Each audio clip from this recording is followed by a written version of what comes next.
So now we're at part 3 of our lecture on coordinate systems. And we've been talking about the GCS in a lot of detail.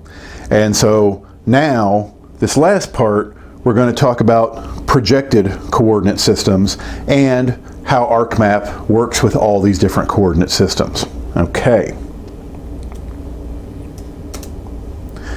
Now, recall that GCS describes an angle, and its advantage is every single point on Earth has a unique set of coordinates. And that's why it's the basis for all mapping. But the GCS is not the best for making two-dimensional maps. It's the best for giving coordinates to all points on Earth, but it's not the best when you're trying to create a map. And if we're working in ArcGIS, a lot of times we're trying to create a map. So again, recall that the GCS describes an angle for the latitude and an angle for the longitude. But when you're trying to actually do some analysis, this is mathematically not always the easiest thing to work with. One big reason is the distance between successive lines is not constant. So look at this map and look at two consecutive longitude lines. And if you look at the equator, they're a certain distance apart. But as you move toward the North Pole or the South Pole, the distance between those longitude lines gets less and less until they meet at the pole. And so you've got these lines that don't have a consistent distance depending upon where you are. The distance between them depends upon where you are on the planet. So if you're trying to do simple things like calculate the distance between 2 points and they're both in the GCS, that math becomes difficult. And that then cascades into other factors and makes drawing maps more difficult. So that's the trade-off with the GCS.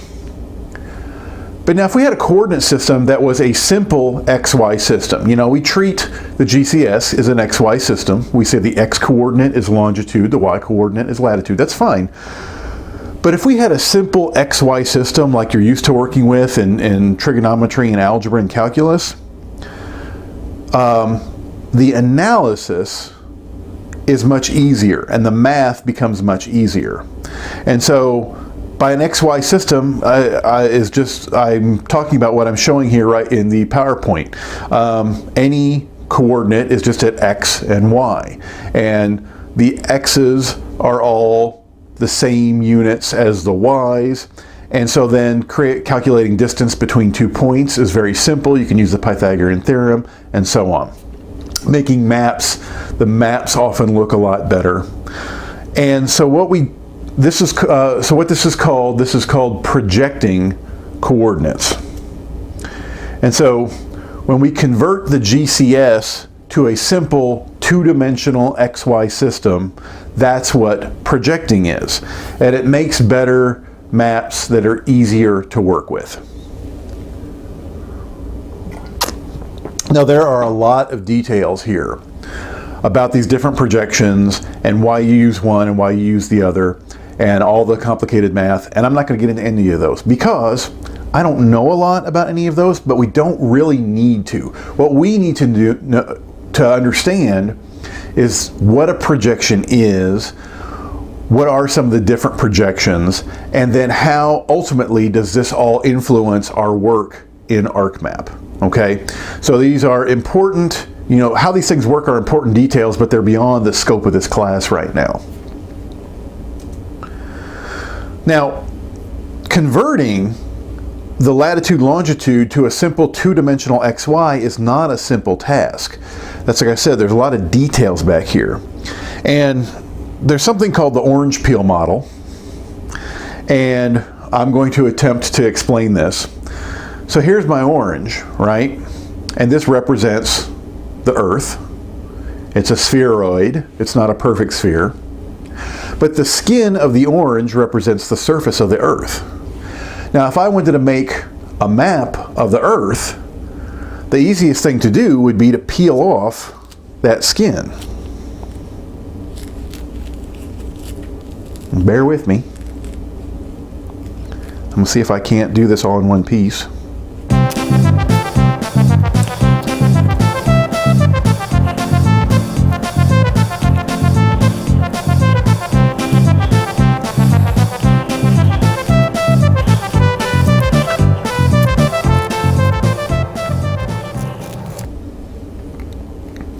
And there you go.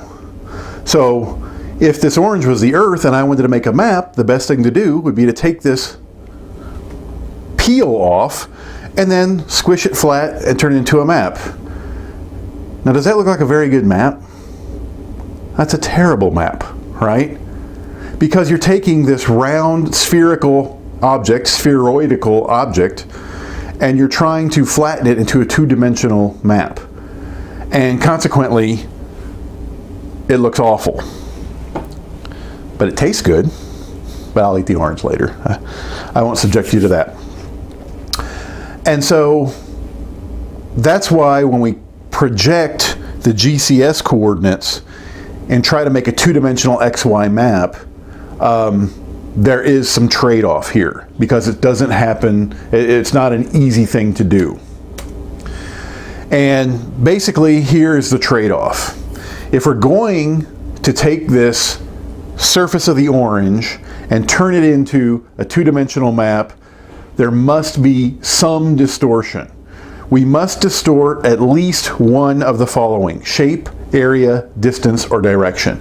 We can't preserve every one of these aspects of the map if we are converting from GCS into a projection. Let me give you an example. Here's one projection of the Earth's surface. And so this is one projection that allows us to look at all the countries on the Earth. And the shaded countries are Greenland and Brazil, right?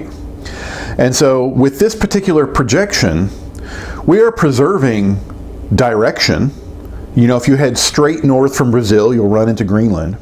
We're preserving shape. The shape of these countries is accurately represented, but we're distorting area. If you look at this map, on the map, Greenland looks to have a much greater area than Brazil, but in real life it doesn't. And so that is what happens when you take this three-dimensional planet and try to project it into a two-dimensional map. Same map, different projection. So now we're using a different projection, and in this particular projection, we are preserving area. So if you look at, again, we have Greenland and Brazil shaded on this map, and now their area is preserved. And so the area of Greenland is proportional to the area of Brazil relative to reality. So we're preserving the relative area, but shape is very much distorted. So the countries don't have, on the map, the countries aren't shaped like they are in real life. So those are the trade-offs when you project from the GCS into a projected system. But the benefits are often worth it because that XY system, it's much easier to analyze and do work with. So that's why we do it. Now, for the most part, on a small scale, these distortions are not very pronounced. And so a lot of the work that we do is on a smaller scale, and so this is not really much of a concern to us. But the larger the scale, the more distortion you get, the more error you get. And so if you work on a very large scale, the different projections are going to give you different numbers, different areas, different shapes, whatever, and that can influence your analysis. So if the larger the scale you work on, the more you have to worry about these things. But for many of us who are ecologists, we're working on a smaller scale, these errors and distortions don't really mean much. Okay. So we can have these different projections. ArcMap works with them very well. And we can have different coordinate systems at the same time, all on the same map, and ArcMap is cool with it. But before you put any GIS data into ArcMap, you must know the spatial reference for that data. And it must be defined for that data. So every piece of GIS data that you're going to work with must have the spatial reference defined. If it's not defined, then ArcMap doesn't know where to put it on the planet. So when you're creating new data, you have to define this. You have to define, examples of this could be, your data could be in the GCS. So for example, if you're bringing in, if you took some GPS points out in the field and you want to load them into ArcMap, those are going to be in latitude, longitude. So they're in the GCS and they can stay there. You don't have to project them. And what you do have to do is you have to tell ArcMap, hey, these points are in the GCS. But you still have to tell it which datum you're using. And so as you create that new data, you have to define this. Your data also could be projected. You might be bringing in data from someone else. You might want it to be projected in a particular system. There are different reasons for doing this. But if your data that you're bringing in, when you're creating the new data, you have to define that. You have to tell ArcGIS, hey, this is in this projection. And each of those projections will also have a datum. So this is something you have to do when you create the data.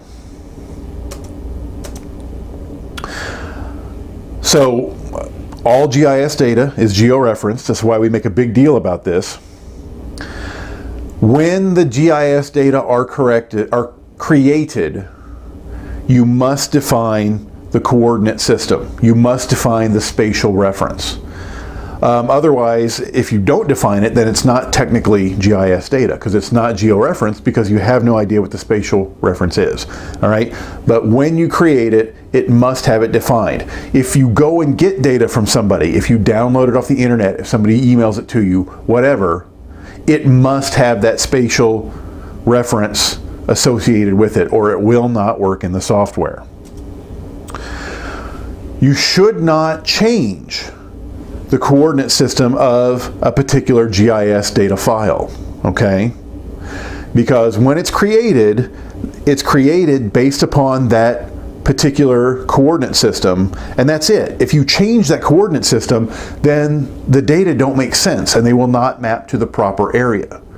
So if you have one particular file and it has the spatial reference defined for it, don't change it. But sometimes you need that data in a different spatial reference. That's fine. What you have to do is you have to make a new copy of the data and set the new copy to the new coordinate system. Okay? This might not make a lot of sense to you right now, but when you start working with GIS, it will make sense. If I give you a file, it already has the spatial reference defined for it. If you want it in a different spatial reference, you can't just change that on this file. You have to make a new file, and you can change it in the new file. We'll work with this later. Okay, so if we're projecting the GCS coordinates, there are tons and tons and tons of different ways you can do that. Here in North America, the most common ones you're going to run into are UTMs, Universal Transmercator, State Plane, and Lambert Conformal Conic. These are all different mathematical models that will take latitude, longitude, and convert it into an XY system that makes better maps. And as we said, you know, some of these will distort certain parts of the map and not others. And so depending upon who makes the map and what your goal is will often influence which projection you will use. As biologists, we don't worry about this too much. We just need to know what projection our data are in so that it will map properly. Now UTMs is the one that shows up the most. And I like this one the best because it really makes things simple and makes the math easy. UTMs will give you a coordinate, an XY coordinate in meters. And it's called, the X coordinate is called easting, and the Y coordinate is called northing. And the UTM system breaks up North America and the United States into several different zones. And within each of those zones, if I want to know a point in one of those zones, I just get, so many meters east, so many meters north, that's the point. Just like you would with a regular XY system. Consequently, since this is in meters and it's a 2D XY system, calculating distance between points is very easy. But again, these are only useful on a small scale. If you get a very large scale, then you start getting distortion. Now here are the zones for UTM. And you can see that the United States is broken into several different zones. In Western Kentucky, we are in Zone 16. But if you're going to the eastern end of the state, it jumps into Zone 17.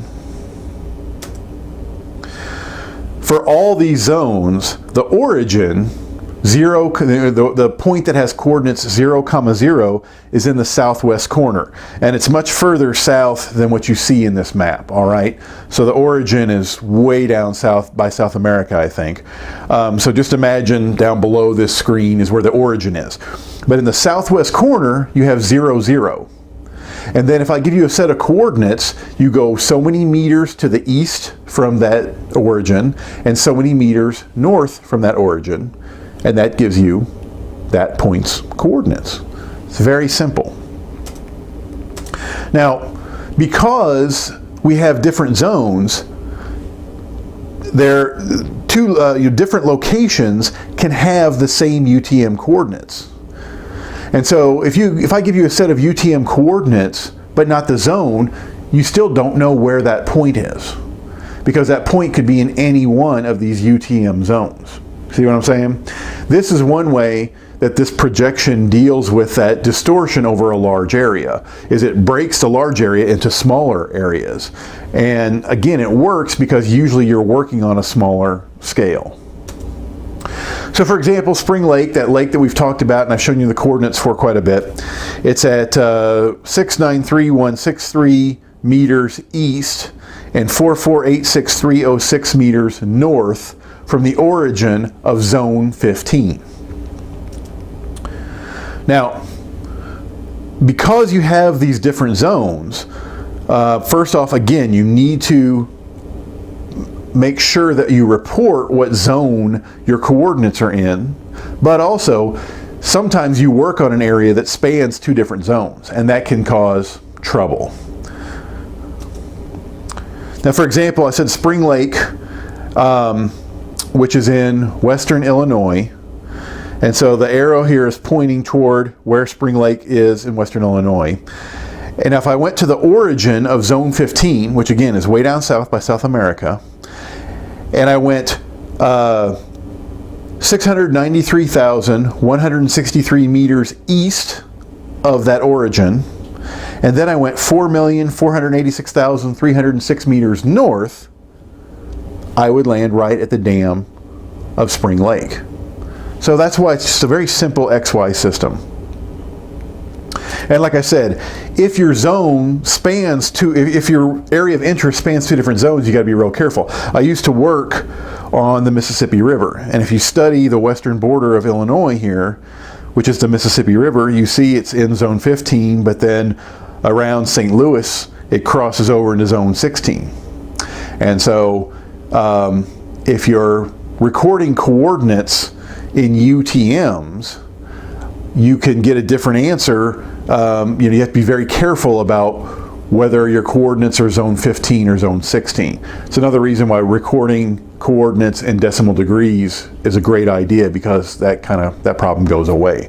So that's an issue if you're working somewhere where you span two different zones.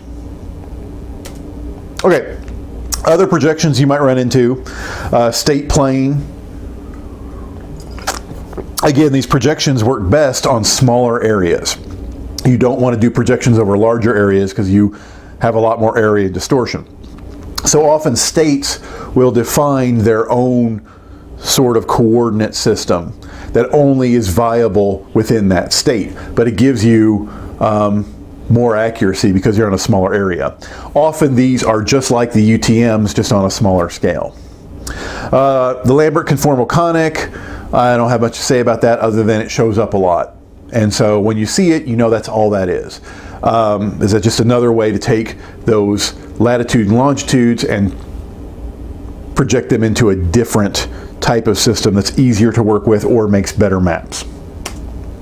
Okay, so finally, how does all this work when we get into ArcMap? Well, ArcMap plays very well with all different projections. And like I think I mentioned a long time ago, this was a big difference between the early versions of ArcMap, like ArcMap 3 point whatever, when it jumped to ArcMap 9, is that the new versions of ArcMap handle different projections much, much better. So you can have one data file that is in the GCS coordinate system and a different data file that's in the UTM coordinate system. And you can bring them both into ArcMap simultaneously, and for the most part, they will line up and map very well. I say for the most part, again, if you're on a small scale, they'll line up very well. And so you can use them simultaneously, and this is called projecting on the fly. And again, this is a strength of the new version of ArcMap. Now, it's not always a good idea. Sometimes with certain analyses, it really helps to have everybody in the same coordinate system, so ArcMap does not have to project on the fly. And sometimes when you're, if you're trying to do an analysis and it just won't work, you might try that. You might try putting everything in the same coordinate system.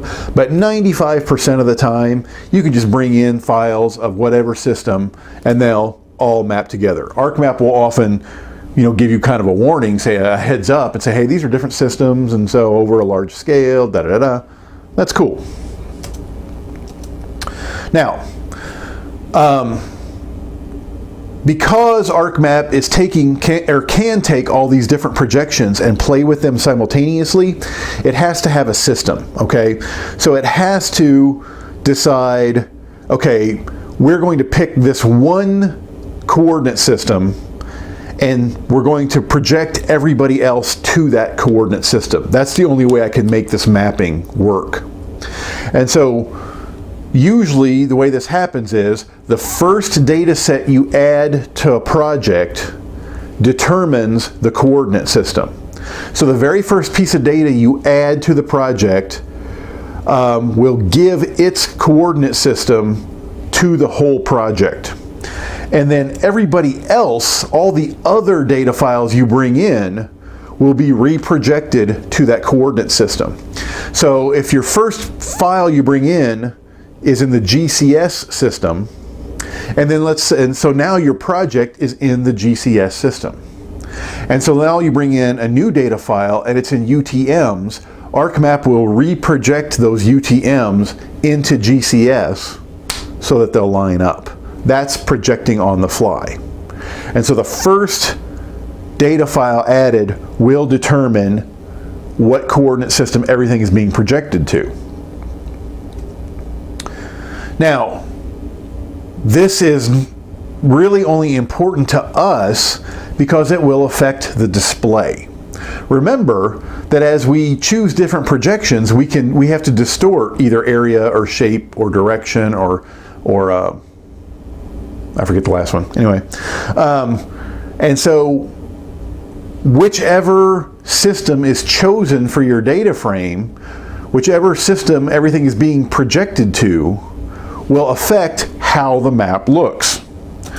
So for example, here I've got two ArcMap projects, the exact same data files, but two different projections. And you can see how the maps look different.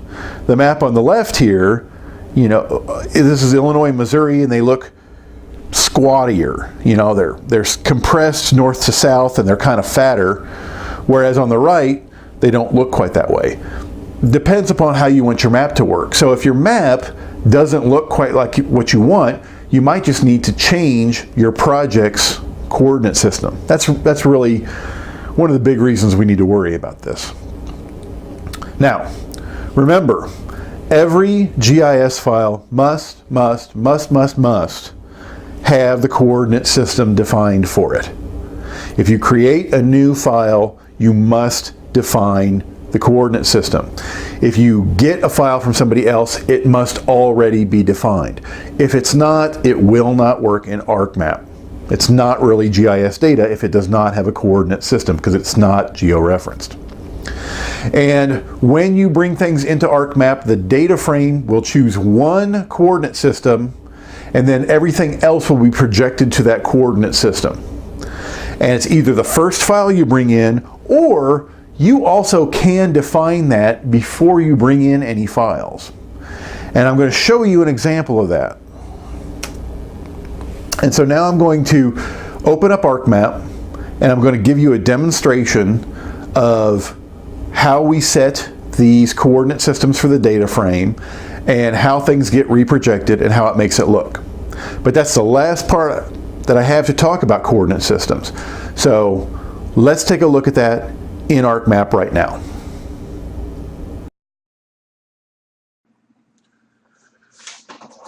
Okay, I'd like to illustrate some of the things I was talking about as far as coordinate systems in the ArcMap software. So here we've got a couple of data files. Again, if you look over here in the table of contents, we've got one polygon file that is the outline of Kentucky, and we've got one point file that represents where Blackburn Hall is. And if I right click on one of these and choose Properties, then if I go to the Source tab, I see lots of information there, and if I go down a little bit, you see right here, Projected Coordinate System, NAD 1983, UTM Zone 16 North. So there you go. That tells you the coordinate system for this particular GIS file. And you see that it has both the datum, which is the NAD 83, and the coordinate system, which is UTM. And remember, in UTMs, we have to make sure that we indicate what zone we're in. And in Western Kentucky, we're in Zone 16. Now, if you scroll down a little bit further, you see the geographic coordinate system is GCS, North American 1983. Remember that projected systems are just modifications of the GCS. The GCS is the basis for all our coordinate systems. And that's what's showing you here. And it's showing you, but again, remember that there are many different GCS systems because there are many different datums. And this one shows that you're using the North American datum of 1983 for the GCS.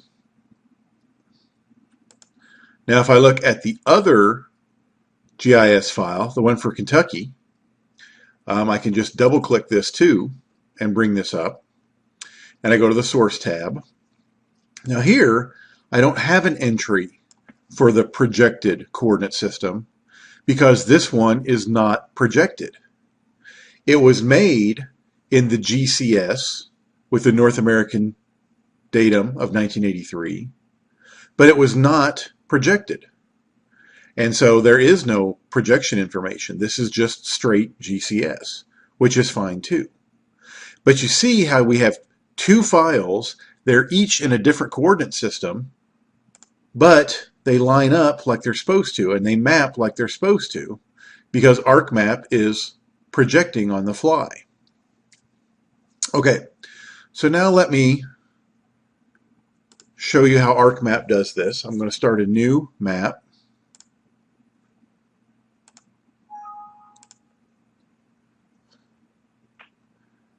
And there's no data added. And if we look at the data frame here, I can right click and choose Data Frame Properties. And I can go to the Coordinate System tab. And you see in this box, no coordinate system. So when we first start, there is no coordinate system for the project. Or another way to say it is the data frame has no coordinate system. But you'll remember that I said the first shapefile that you add, or the first file you add, will give its coordinate system to the data frame. The data frame will be set to the same coordinate system as the first file you add, and then everything else will be reprojected so that they line up. So I'm going to add the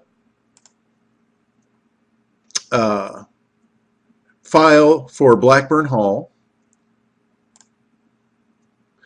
Now you remember we checked this earlier, and this file is set to the UTM projection.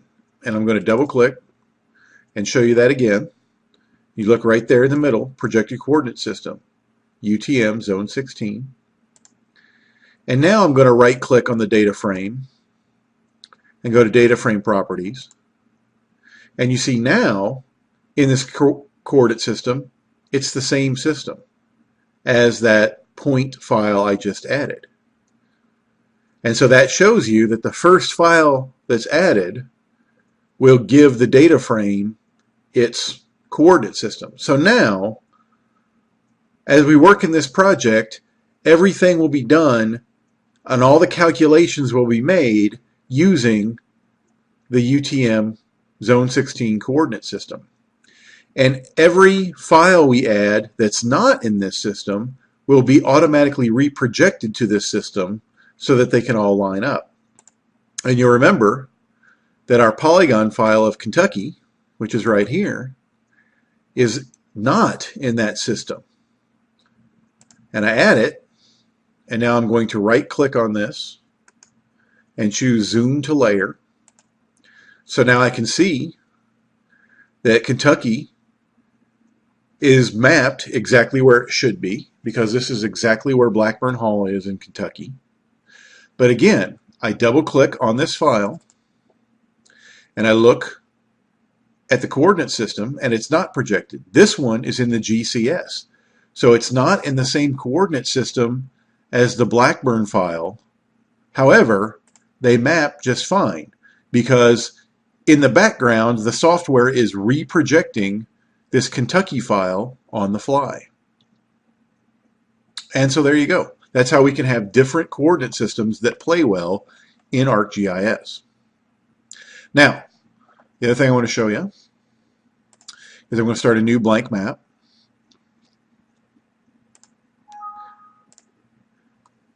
And again, just to prove to you that right now there's no coordinate system, I right click, data frame properties, and sorry about that, I don't know why that all of a sudden came up. And if I look in the data frame, no coordinate system. So the data frame does not currently have a coordinate system because it has nothing defined.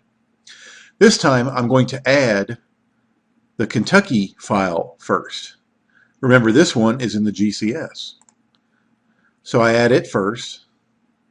Now when I right click, okay, why is Malwarebytes doing that? Now when I click data frame properties, again, the current coordinate system is now defined to be GCS because the first file I added is in the GCS coordinate system. And so now I can add the Blackburn file, which is in UTMs, but it maps in exactly the right place because now Blackburn is being reprojected into GCS so that they line up. And I encourage you to maybe rewind and look at the previous example and then this example again. And you can see that there is a subtle difference in the shapes. You see that the maps don't look the same because they are in different projections. And that's where this will influence how your maps look. And so you can decide which one you think looks better and continue to work with that projection. Okay, last thing I'm going to show you. I'm going to start a new map again. And again, I right click, data frame properties, and no coordinate system is set, but I'm going to set one now. I'm not going to wait for the first file to be added. I want this project to be in UTMs. It's often easier to work in UTMs. I like UTMs. So I'm going to go ahead and set it to UTMs. Hit apply, then OK. So now the data frame is in UTMs. I'm going to right click, data frame properties, and you see down here, now it has a coordinate system set even though we have not added any data. So that's another way to set the coordinate system. And so I can add this Kentucky state boundary, which I know is not in UTMs, but it gets reprojected to UTMs, and it maps just fine. And I add Blackburn, which is in UTMs, and it maps, doesn't need to be reprojected, and it maps perfectly.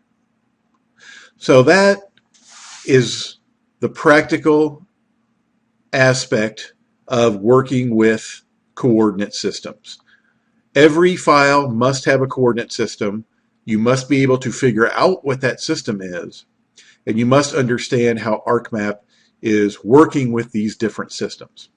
Okay, well that's it. Let me know if you've got any questions, and we will see you later.